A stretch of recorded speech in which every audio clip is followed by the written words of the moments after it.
आदरणीय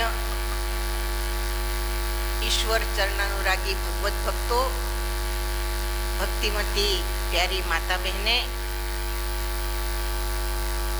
आज बहुत पावन पवित्र दिवस है।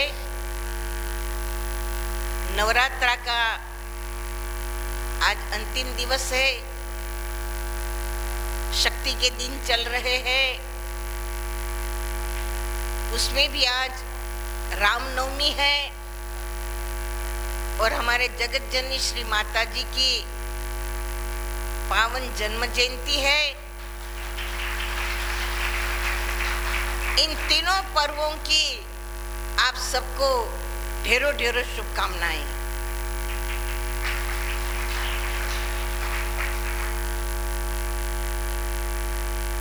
आज हमारे जगत जननी श्री माता जी जिनकी पावन जन्म जयंती है, उनके गुणानुवाद से मातृ स्मृति ग्रंथ पूरा भरा पड़ा है। भक्तों के जीवन में माता जी के अनेक यादें भरी हुई है, प्रशिक्षण भरा हुआ है, स्नेह प्रेम भरा हुआ है। उनकी सेवा की प्रेरणाएं भरी हुई है। श्री माता जी बाल्यकाल से ही दैवी स्वरूपा के रूप में जानी जाती थी और जब उनका श्री हंस जी महाराज जी से विवाह हुआ तो श्री हंस जी महाराज जी ज्ञान प्रचार में प्रेमियों के साथ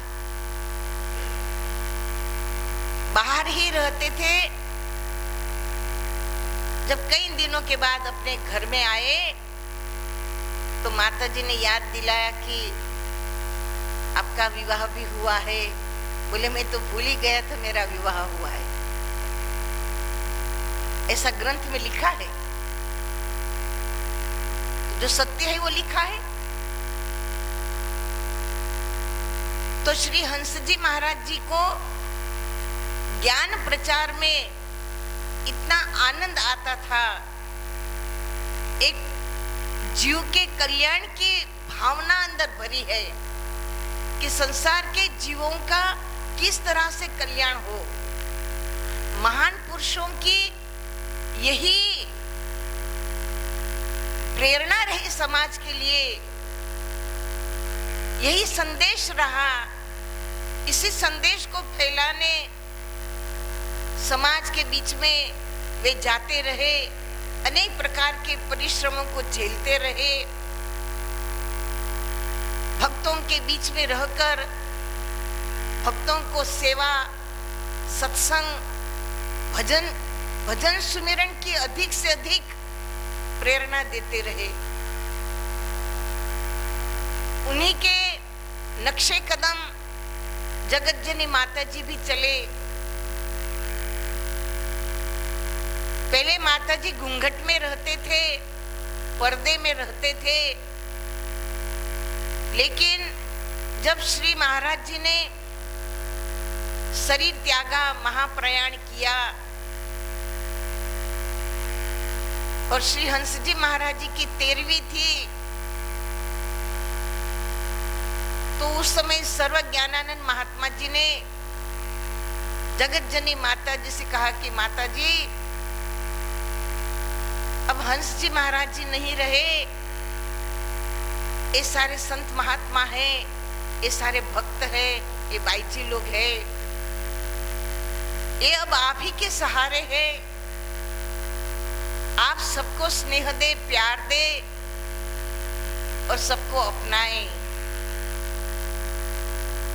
और 13वें के दिन जगत जननी माता जी ने माइक संभाला और इस तरह से वो सबके सामने आई और कहने लगे कि मैं विधवा नहीं, मैं सबला हूँ। श्री हंस जी महाराज जी ने मेरे अंदर प्रवेश किया है और महाराज जी और मैं हम साथ में मिलकर ये हंस वंश की ज्ञान की बेल को आगे बढ़ाएंगे। और जगत जननी श्री माता जी ने उसी दिन से मानव उत्थान सेवा समिति डोर को संभाला और इस तरह से संभाला कि इस ज्ञान का प्रचार देश विदेश में दिन दुगुना रात चौगुना बढ़ता गया और वो हम सब आज देख भी रहे हैं। विदेशों में भी जब श्री माता जी प्रचार करने जाते थे तो विदेशी लोग माता जी की भाषा नहीं जानते क्योंकि वहां अंग्रेजी चलती है, लेकिन माता जी का जो प्रेम है, प्यार है, दुलार है, जो शिक्षा है, जो दीक्षा है, जो भजन साधना करने की प्रेरणा है, उससे वे लोग प्रभावित होते थे और उस भावना को समझ करके ज्ञान प्रचार में लगे। और इस तरह से जगत जननी माता जी ने श्री हंस जी महाराज जी के नक्शे कदम देश विदेश में भारत के हर कोने कोने में जाकर भक्तों के घरों में आश्रमों में जाकर के इतना ज्ञान का प्रचार किया, इतना सत्संग सुनाया लोगों को, इतनी भजन साधना की प्रेरणा डाली लोगों में कि उस समय श्री माता जी के समय के जो भक्त लोग होंगे वो आज भी माता जी को याद कर कर रोते हैं। क्योंकि माता जी अगर किसको डांट देती थी तो वो प्रेमी कहता है कि वो डांट हमारे लिए इतनी शिक्षा प्रदान होती थी कि उसको हम जिंदगी में कभी भूल नहीं सकते। क्यों? कि वो उनके अंदर से जीव के आत्म कल्याण की बात थी। तो महान पुरुष की डांट में जीव का इतना कल्याण छुपा होता है। संत महात्माओं की डांट में भी भक्तों का कल्याण ही छुपा हुआ होता है, क्योंकि वो डांट निष्काम होती है। अगर इस बात को कोई समझे तो संतों की डांट भक्तों के लिए किसी को बुरा लगता है, लेकिन वो निष्काम होती है, इसलिए महात्माओं के ऊपर कोई दोष नहीं चढ़ता। हाँ, जिसकी जिसकी बुद्धि है, जैसी बुद्धि है, वो उसका भले जैसा ही अर्थ निकाले, लेकिन संतों के मन में किसी के प्रति राग द्वेष न होने के कारण वो निष्काम कल्याणकारी बनती है। ये मेरा अपना जातीय अनुभव है और ये हमारा स्वभाव, साधु का स्वभाव ही वो होता है। तो जगत जननी श्री माता जी ने बाई महात्माओं को भी अपने गले लगाया और माता जी कहते थे, देखो एक छोटी छोटी बाइयां ने मेरे ज्ञान प्रचार के लिए सारा गृहस्थी त्यागी है, संसार त्यागा है, इनकी कितनी महानता है। और जगत जननी श्री माता जी संत महात्माओं को बहुत प्यार देते थे, दुलार देते थे, शिक्षा प्रदान करते थे, उत्साह प्रदान करते थे, भजन सुमिरन की प्रेरणा देते थे, जिसमें माता जी सुनाते थे। रामायण का एक प्रसंग है कि लक्ष्मण जी ने एक बार भगवान राम से प्रश्न किया कि प्रभु भक्ति क्या होती है। हम सब लोग भक्ति करते हैं, है ना? सबको लगता है कि हम भक्ति करते हैं, लेकिन वास्तव में भक्ति क्या है? तो भगवान राम लक्ष्मण जी को निमित्त बना करके संसार के जीवों को समझाते हैं कि भक्ति तात अनुपम सुख मूला, मिलहि जो संत होई अनुकूला।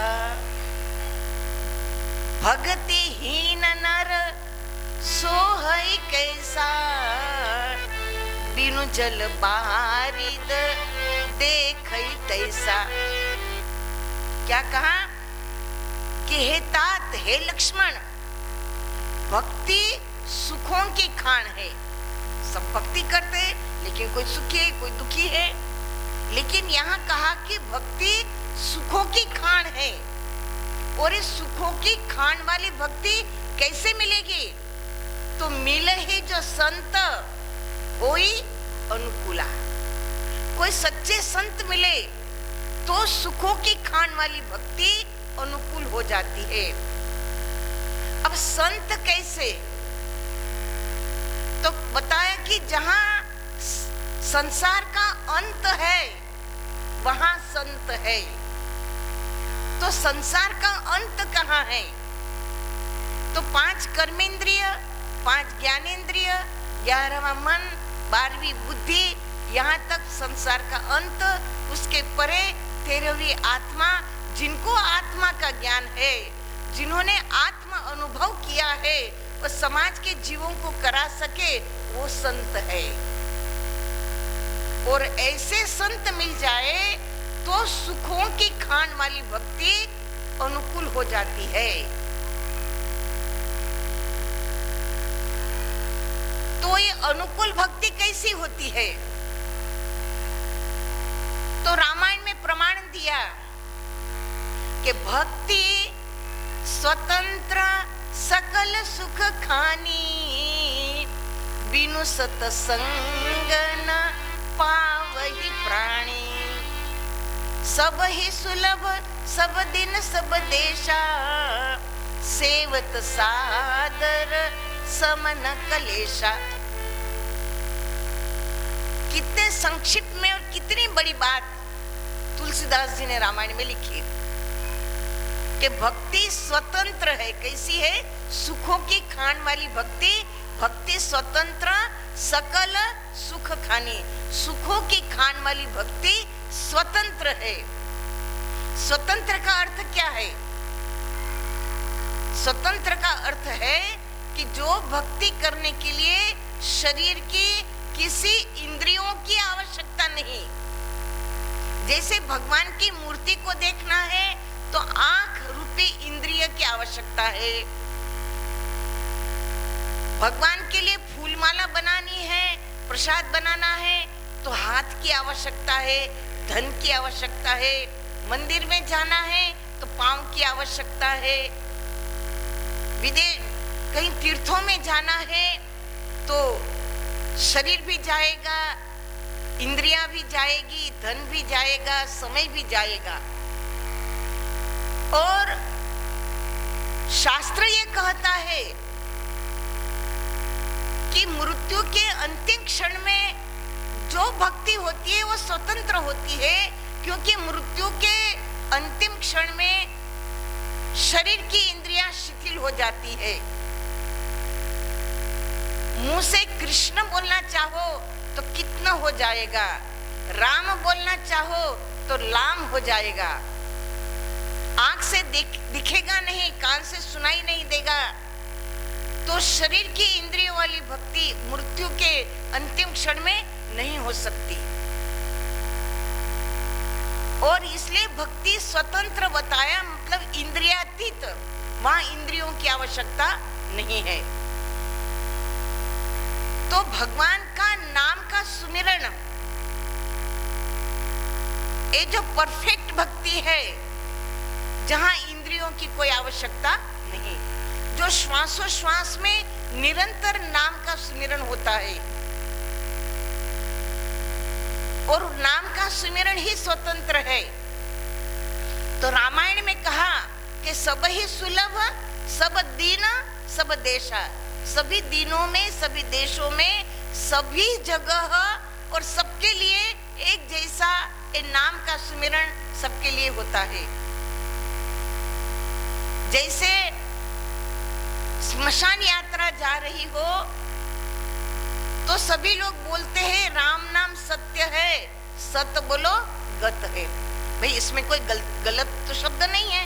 राम नाम सत्य है, सत्य बोलो गत है, एक कोई खराब शब्द नहीं है। लेकिन यही बात अगर कहीं शादी हो रही है, वहां जाकर बोलो तो राम नाम सत्य है, सत्य बोलो गत है, कोई खड़े रहने देगा?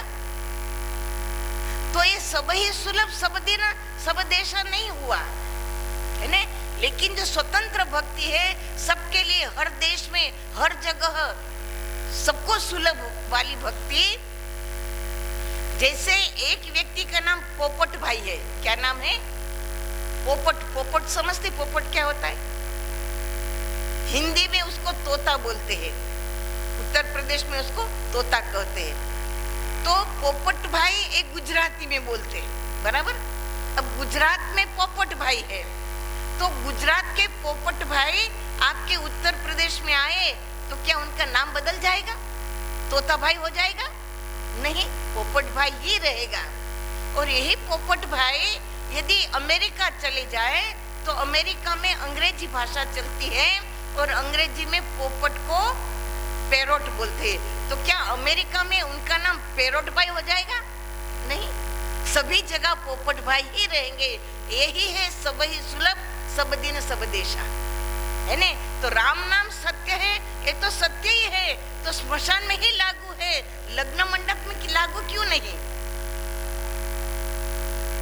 तो कहने का भाव कि नाम का सुमिरन ऐसा है जो स्मशान में भी ले सकते हो, लग्न मंडप में भी ले सकते हो, भारत में भी ले सकते हो, विदेश में भी ले सकते हो, पाकिस्तान में जाओ तो वहां भी ले सकते हो, चाइना में जाओ वहां भी आप नाम का सुमिरन सबके लिए एक जैसा होता है। इसीलिए इसको स्वतंत्र बताया, वहां इंद्रियों की आवश्यकता नहीं है। कई लोग ओम का उच्चारण को भक्ति मानते हैं, लेकिन ओम का उच्चारण हमारे ज्ञानियों ने समझाया कि 4 प्रकार की वाणी है, परा, पश्चंती, मध्यमा और वैखरी। तो ओम का उच्चारण कोई करते हैं तो ओ ऊ म, पश्चंती, मध्यमा और वैखरी द्वारा ओम बोला जाता है।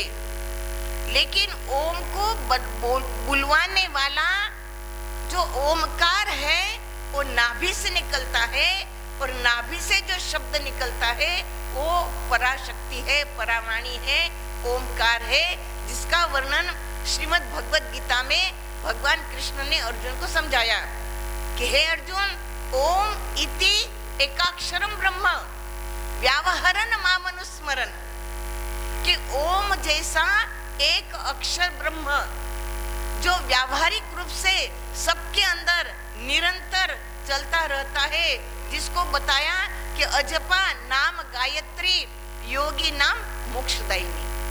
वो अजपा है, उसे जपना नहीं पड़ता, उसका गायन, गायत्री का मंत्र अर्थ होता है गायत्री, जिसका गायन निरंतर हमारे प्राणों में, श्वासों में अजपा के रूप में होता ही रहता है। श्वास श्वास सुमरो गोविंद, मन अंतर की उतरे चंद। श्वासों की कर स्मरणी, अजपा को कर जाप, ब्रह्म तत्व सार है, सोहंग आपो आप। तो श्वासों श्वास में परमात्मा का नाम है, और श्वास लेना एक कोई इंद्रियों का विषय नहीं है।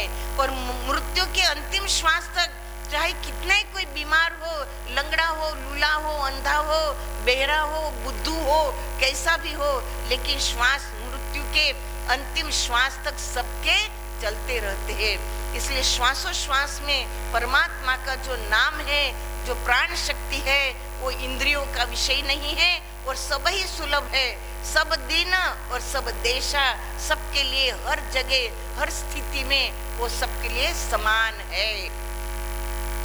इसलिए ईश्वर एक है, ईश्वर का नाम एक है, सबके लिए एक जैसा, सारी सृष्टि के जीवों के लिए एक।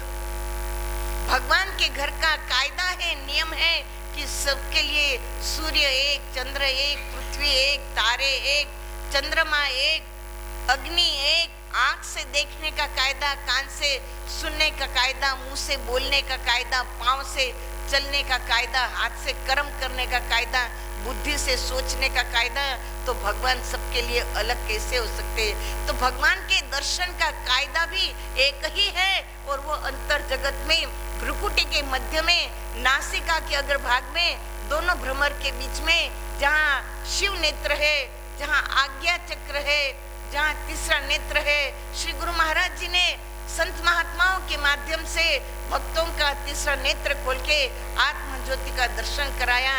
यही सच्ची भक्ति है, यही धर्म की स्थापना है। इसी का ध्यान करना है, इसी का प्रचार प्रसार के लिए समय समय पर महान पुरुष धराधाम पर आए। इसी श्रृंखला में आज श्री गुरु महाराज जी आए, जगत जननी माता जी ने, श्री हंस जी महाराज जी ने इसी ज्ञान का प्रचार प्रसार पूरे भारतवर्ष में किया। इसी ज्ञान का अनुभव वाल्मीकि ऋषि कलयुग में तुलसीदास जी बनकर आए और उन्होंने अपना अनुभव रामायण के माध्यम से कलयुग के जीवों के कल्याण हेतु उन्होंने नाम की महिमा लिखी।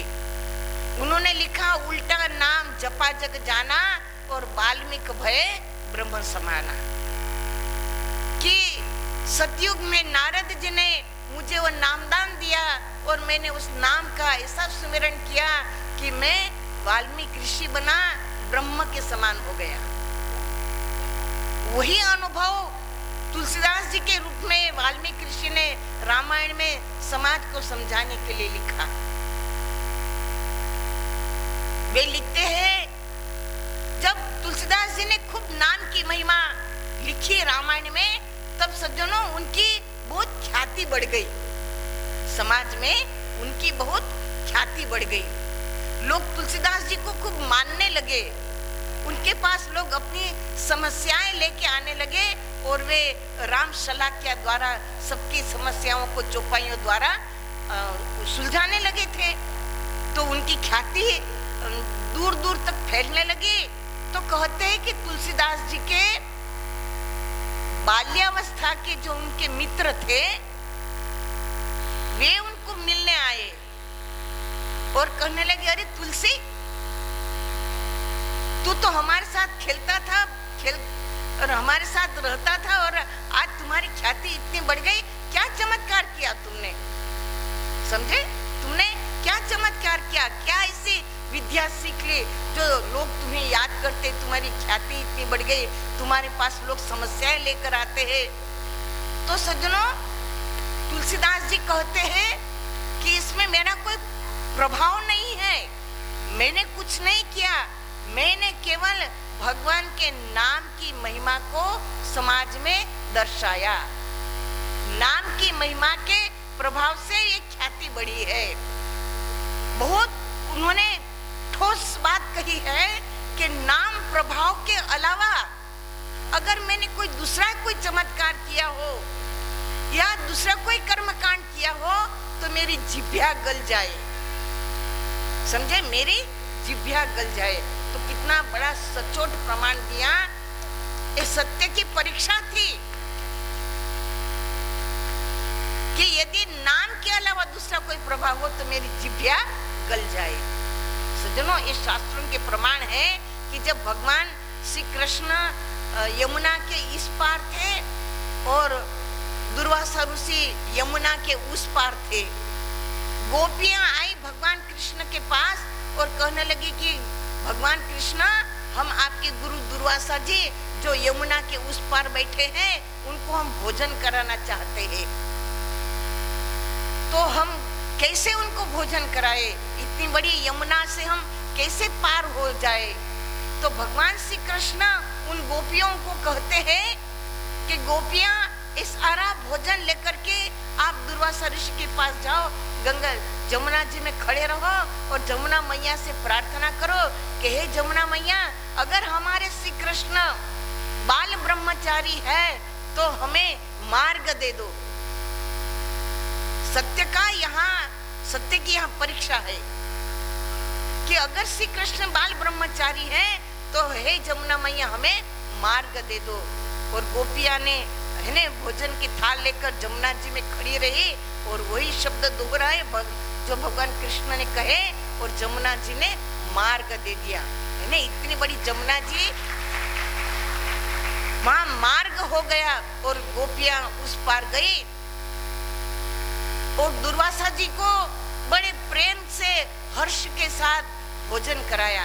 अब भोजन थोड़ा थोड़ी था, 25-30 गोपियां थी, सब लोग अपने घर से कितना कितना तरह तरह का है ना वानगियां बना करके लाई थी, पकवान बना करके, मिठाइयां बना करके लाई थी और दुर्वासा जी को खिलाया। दुर्वासा जी ने सबका भोजन पूरा ही खा लिया। फिर वे गोपियां दुर्वासा जी को कहने लगे कि प्रभु हमें उस पार जाना है, ये जमुना जी तो पूरी भरी हुई है, हम कैसे जाएंगे। तो दुर्वासा जी ने गोपियों को कहा कि आप जल में खड़े रहकर ये बोलो कि यदि दुर्वासा जी सदा उपवासी है, कैसे है, सदा उपवासी है तो हमें मार्ग दे दो। और गोपियां है ने जमुना जी में खड़ी रही और हाथ जोड़ के प्रार्थना करी, हे जमुना मैया अगर दुर्वासा जी सदा उपवासी है तो हमें मार्ग दे दो। और मार्ग मिला और गोपियां पार होकर आई। और तब गोपियों को संशय हुआ कि ये क्या बात हो गई, इतना भोजन हमने कराया और वे कहते मैं सदा उपवासी। तो उन्होंने भगवान कृष्ण से पूछा, प्रभु ये क्या लीला माया है, आप तो सदा गोपियों के बीच में घिरे रहते हो, 16,108 आपकी रानियां हैं और आप बाल ब्रह्मचारी। तो भगवान कृष्ण ने बहुत अच्छे से गोपियों को समझाया कि संसार में सरसों रहे मन मारी पास, संसार में ले पाए नहीं ऐसे मारो दास। मतलब कि तुम सब संसार में रहो, हम भी संसार में है भगवान कहते, लेकिन संसार में ले पाई मान नहीं है। हमारा मन, जीवन नहीं मन, हमारा मन कीचड़ में कमलवत है, समझे, कीचड़ में कमलवत है, कीचड़ में ही कमल उगता है, लेकिन कमल को कीचड़ का स्पर्श होता नहीं है। तो संसार में रहते हैं लेकिन मन संसार में ले पायमान नहीं है। तो इसलिए रानियों के साथ रहते हैं लेकिन रानियों से मोह माया ममता प्रपंच नहीं है। और दुर्वासा ऋषि के लिए कहा कि वे सदा उपवासी कैसे, तो उपवास का अर्थ क्या होता है, खाना न खाना उपवास ना, उपवास ऊपर के देश में वास करना, समझे ने, ये ऊपर का देश है, मन को निरंतर ऊपर के देश में लगाए रखना, ये सच्चा उपवास है। आज नवरात्रा है, सभी लोग नवरात्रा भी करते हैं, उपवास करते हैं, लेकिन नाना प्रकार के फल फलादी है, दूध है, मिठाइयाँ है न, जो है फराल की वस्तु खाते हैं। लेकिन मैंने भी ये सोचा था कि आज रामनवमी है तो मैं उपवास करूं, लेकिन मेरे अंदर से मुझे आवाज आई, सच्चा उपवास वो है तुम सबसे ज्यादा भजन करो, है ना। तो हमने भजन का संकल्प लिया, भजन करेंगे। भजन सुमिरन, नाम का सुमिरन करना, मन को भ्रुकुटी में लगाना, ध्यान में बैठना, ये सच्चा उपवास है, ऊपर के देश में वास करना। हम वासीवाद देश के जहाँ आदि अंत का खेल और दीपक देखा गैब का, बिन बाती बिन तेल, तो ये सच्चा उपवास है। उपवास का दूसरा अर्थ ये भी होता है कि सद्गुरु के नजदीक बैठना, यानी उपनिषद, भगवान के करीब बैठना, गुरु के करीब बैठना, भगवान के करीब, मतलब कि मन को गुरु महाराज जी के चरणों में लगाना, मन को नाम में लगाना, मन को परम ज्योति में लगाना, ये सच्चा उपवास है। ये सच्ची एकादशी है।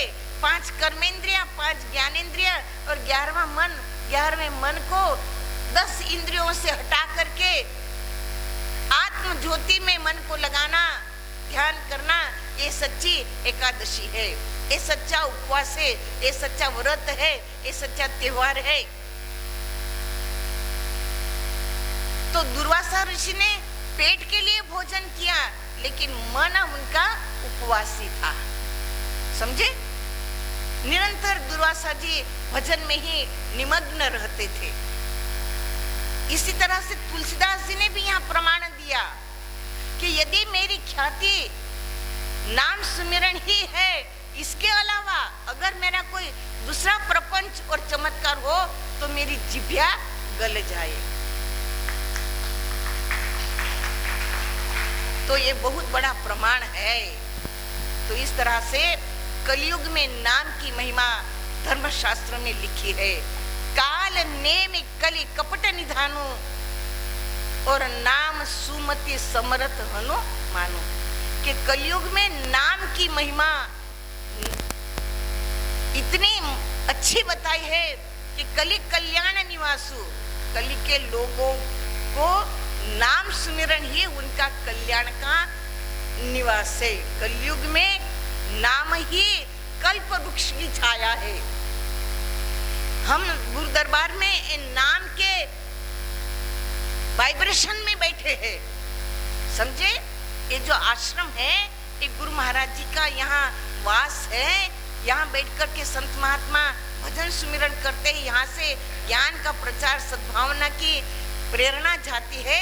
तो यहाँ ज्ञान का, नाम सुमिरन का वाइब्रेशन है। एक कल्पवृक्ष की छाया में हम सब बैठे हैं। नाम सुमिरन की कल्पवृक्ष की छाया में यदि हम जो भी संकल्प, सद्भावना के संकल्प करेंगे, निश्चित रूप से वो पूरे होंगे। हनुमान जी को कालनेमी ने जो है भगवान राम की सेवा से वंचित करके छलना चाहा, लेकिन हनुमान जी सुमति है उनकी, भगवान के चरणों में प्रेम है, तो अंदर से ऑटोमेटिक सुमति आती है।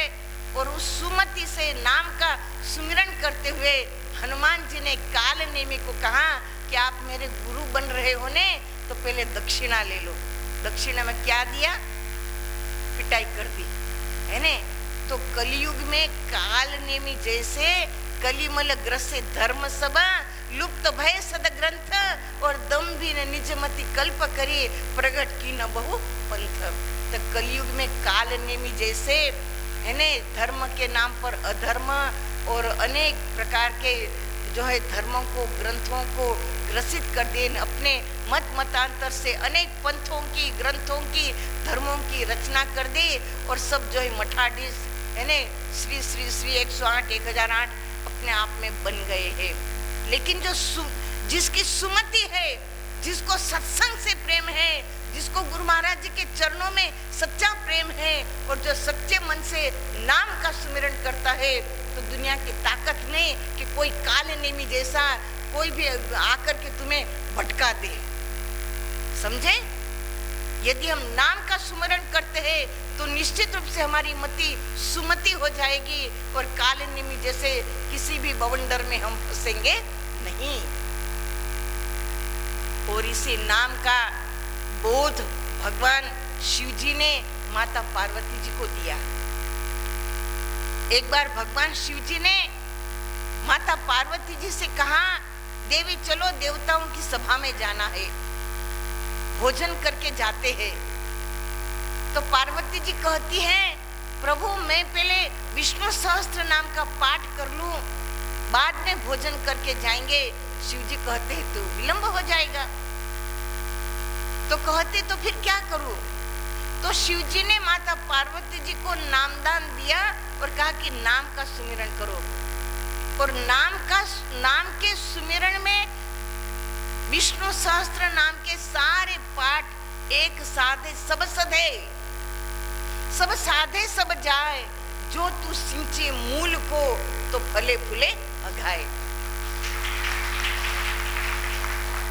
तो सहस नाम सम सुनि शिव बानी और जपे जी पिय संग भवानी। और पार्वती जी भगवान शिव जी के साथ में बैठकर नाम का सुमिरन करती है और नाम में लीन हो गए। और जब शिव जी ने देखा कि पार्वती जी का लगन जो है नाम में लगी है, तो भगवान शिव जी नाम से अति प्रसन्न हुए और शिव जी ने माता पार्वती जी को अपना आभूषण बनाया, अर्ध नर नारीश्वर बने। हमारा वैदिक संस्कार बोलता है कि सुहागन पत्नी की पति आभूषण होता है। पति जीवित है तो महिलाएं 16 श्रृंगार करती है, यानी बिंदी लगाएगी, नथ लगाएगी, है ने, टीका लगाएगी, लिपस्टिक लगाएगी, है ने, मंगलसूत्र पहनेगी, चूड़िया पहनेगी, बिछिया पहनेगी, सुंदर वस्त्र आभूषण पहनेगी, पति के नाम पर पहनती है। पति है तो सुहागन है तो वस्त्र अलंकार पहनती है। लेकिन यहाँ शिव जी ने पार्वती जी का नाम पर प्रेम देखकर पार्वती जी को उन्होंने अपना आभूषण बनाया, वे अर्ध नर नारीश्वर बने। तो ये कितनी बड़ी नाम की महिमा है, देखिए। और ऐसा नाम श्री गुरु महाराज जी ने हमें दिया है। जगत जननी श्री माता जी इस तरह का सत्संग है ने प्रेमियों को समझाते हैं। ये रामायण का प्रसंग लिया है वहां। तो आगे पूछा कि माया क्या है। लक्ष्मण जी ने भगवान राम से पूछा माया क्या है। तो भगवान कहते हैं कि गो गोचर जहां लग मन जाई, सो सब माया जानहु भाई। मतलब इन आंखों से संसार में जहां तक जितना जो कुछ भी दिखता है वो सब माया है। गो गोचर जहां लग मन, मन भी जहां तक जाता है ना। इंद्रिया तो ठीक है, मन भी जहां तक जाता है तो सब माया है। तो कहा कि भगवान का नाम और भगवान का प्रकाश कैसा है, तो इंद्रियों से परे अंतर जगत का इंद्रियों का विषय नहीं है।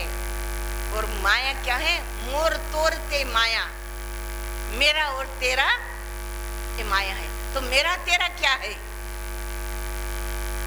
मेरा तेरा क्या है। एक छोटी सी बात है कि एक सेठ जी थे जिनका समाज में बड़ा नाम था, प्रतिष्ठा है ने उनकी बहुत थी। और सेठ जी का बड़ा बंगला था, उनके बड़े बड़े जवान 4-5 लड़के थे